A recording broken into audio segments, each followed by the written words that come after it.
BNP দলীয় যারা candidate তাদের কর্মী সমর্থকরা বেশ কিছু জায়গায় সমস্যা তৈরি করেছেন। যদি পরিবেশ পরিস্থিতির কথা বলেন তাহলে এই আসন দিয়ে আমরা শুরু করতে পারি।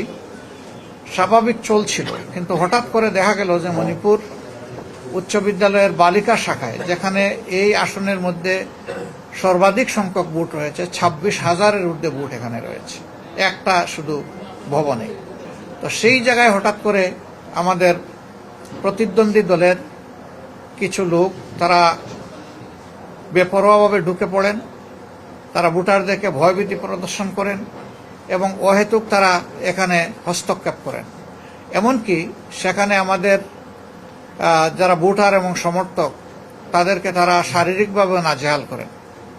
আমরা বিষয়টি শোনার পরে আবার ফিরে যাই সেখানে। এর আগে আমি একবার গিয়ে এসেছি। আমরা সেখানে গিয়ে দেখলাম যে সেনাবাহিনীর একজন কর্মকর্তা অত্যন্ত দায়িত্বশীলতার সাথে এই বিষয়টা তিনি হ্যান্ডেল করছেন এবং তখন পরিস্থিতি তিনি আশ্বস্ত করে বললেন যে আমাদের নিয়ন্ত্রণে আছে। আমি তখন তাকে বলেছি যে ভোট আওয়ার শেষ হওয়ার পরে শুধুমাত্র ভোট প্রক্রিয়ার সাথে সরকারের যে সমস্ত কর্মকর্তা কর্মচারী আছেন আর যারা বিভিন্ন প্রার্থীর এজেন্ট আছেন তার বাইরে যেন কেউ ঢুকতে না পারে, এটা আপনারা নিশ্চিত করবেন। ভিতরের পরিবেশটা এরকম নিশ্চিত করার পাশাপাশি বাইরেও অহেতুক জটলা এবং টেনশন যাতে কেউ সৃষ্টি করতে না পারে সেই বিষয়ে আপনারা আশা করি উপযুক্ত পদক্ষেপ নেবেন।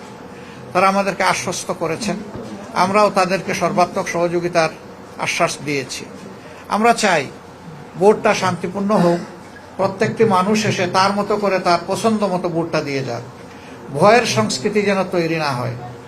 এ পর্যন্ত সারা দেশের যে খবর আমরা পেয়েছি, বিভিন্ন জায়গায় বিএনপি দলীয় যারা ক্যান্ডিডেট তাদের কর্মী সমর্থকরা বেশ কিছু জায়গায় সমস্যা তৈরি করেছেন।